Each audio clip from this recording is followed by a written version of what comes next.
السلام علیکم۔ سبق آموز کہانی پر خوش آمدید۔ ایک بستی کی کہانی۔ کسی بستی میں ایک عورت بڑی صالحہ، عبادت گزار، ہر وقت اللہ کی یاد میں مشغول رہتی تھی۔ اللہ کی قدرت، اس کا نیک خدا تر شوہر وفات پا گیا۔ اس کا ایک ہی لڑکا تھا۔ اس نیک دل عورت نے اس لڑکے کی بڑی اچھی پرورش کی، بہت اچھے سے پالا، تعلیم بھی اچھی دلائی۔ لڑکے نے جب دنیا کے میدان میں قدم رکھا تو ہر طرف اس کے حسن سلوک کے چرچے ہونے لگے۔ شریف لوگ اس کو عزت کی نگاہ سے دیکھتے، بیوہ عورتیں اس کو دعائیں دیتی، وہ غریبوں سے ہمدردی کرتا، خیرات صدقات دیتا۔ غرض یہ کہ اس کی بستی میں کوئی ایسا فرد نہ تھا جو اس سے خوش نہ تھا۔ اس کی بستی والے ایسے نیک لوگ تھے کہ ہر گھر سے قرآن پاک کی تلاوت کی آواز آتی تھی، مساجد میں درس قرآن اور اللہ کے ذکر کی مجلسیں ہوتی تھی۔ غرض اس بستی کا ہر گھر جنت کا نمونہ تھا۔ یہ لڑکا دیہات سے باہر شہر میں آنے جانے لگا۔ کچھ بے حیا عورتوں پر اس کی نظر پڑنے لگی اور آہستہ آہستہ اس کی دوستی نیکوں سے ہٹ کر بدوں سے بڑھنے لگی۔ پھر وہ آہستہ سے راستے سے بھٹک گیا۔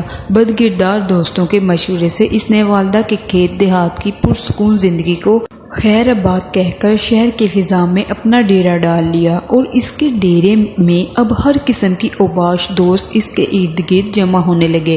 ان بدکردار دوستوں نے اسے راہ حق سے ہٹا دیا۔ اس کی ماں مصلی پر بیٹھی ہر وقت اس کے لیے دعائیں کرتی تھی۔ کبھی کبھی ماں سے ملنے شہر سے گاؤں چلا جاتا۔ آہستہ آہستہ وہ وقت آیا کہ مہینے میں ایک چکر لگاتا۔ اسی سنسنا میں اس کے بدکردار دوستوں کے ذریعے اس کی دوستی ایک بدکردار عورت سے ہو گئی، اور وہ اس قدر دیوانہ ہو گیا کہ اپنے ماں باپ کی جائیداد فروخت کر کے اس پر لٹاتا رہا۔ آخر وہ وقت آیا کہ وہ عورت جس نے اپنے نیک دل شوہر کی زندگی میں کبھی کوئی دکھ نہیں دیکھا تھا، اب دوسروں کے گھر مزدوری کرنے لگی۔ بیٹا جب کبھی گاؤں آتا تو ماں مزدوری کے پیسوں سے گھی لے کر دیتی اور کوئی چیز بنا دیتی اور دعاؤں کے ساتھ رخصت کر دیتی۔ کافی عرصہ گزر گیا، لڑکا ماں کو ملنے نہ آیا۔ ماں بیٹے کی جدائی اپنی ہوش و حواس کھو بیٹھی۔ جب بھی کوئی غیر اس کے دروازے کو کھٹکھٹاتا تو وہ دوڑ کر دروازے پر چلی جاتی، بے ساختہ کہتی، میرے بیٹے تم آگے، تم نے اتنی دیر کیوں لگائی؟ جب معلوم ہوتا کہ گلی کے کسی بچے نے دروازہ کھٹکھٹایا ہے تو دل پر ہاتھ رکھ کر پھر مصلی پر آ بیٹھتی اور رونا شروع کر دیتی۔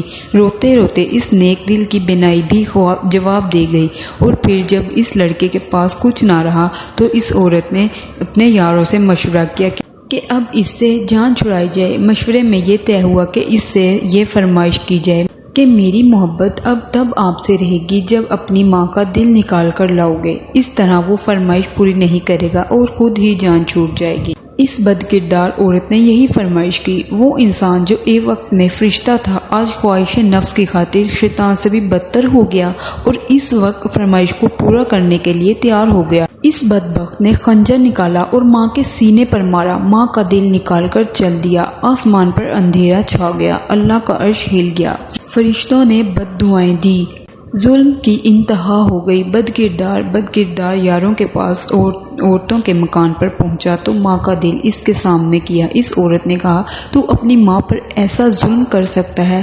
معلوم نہیں تو میرے ساتھ کیا سلوک کرے، اس لیے یہاں سے نکل جا۔ آنکھوں پر اندھیرا چھا گیا اور گر گیا اور مر گیا۔ ماں کا دل ہاتھ سے چھوٹا، دل اس بدکردار عورت کے کمرے میں پڑی چھری پر پڑا۔ ماں کا دل پھٹا، درد سے دل سے نکلی یہ صدا، بیٹا کہیں چوٹ تو نہیں لگی؟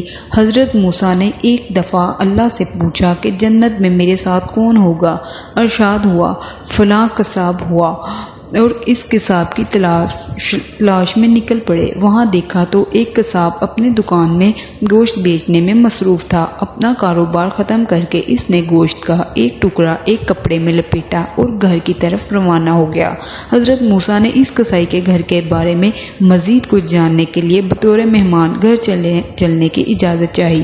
گھر پہنچ کر قصائی نے گوشت کو پکایا اور روٹی پکا کر اس کے ٹکڑے شوربے میں نرم کیے اور دوسرے کمرے میں چلا گیا جہاں ایک نہایت کمزور بڑھیا پلنگ پر لیٹی تھی اور قصاب بمشکل اسے سہارا دے کر اٹھایا اور ایک ایک لقمہ اس کے منہ میں ڈالتا اس نے کھانا ختم کیا تو بڑھیا کا منہ صاف کیا۔ بڑھیا نے قصاب کے کان میں کچھ کہا جس سے سن کر قصائی مسکرایا اور بڑھیا کو واپس لٹا کر باہر آ گیا۔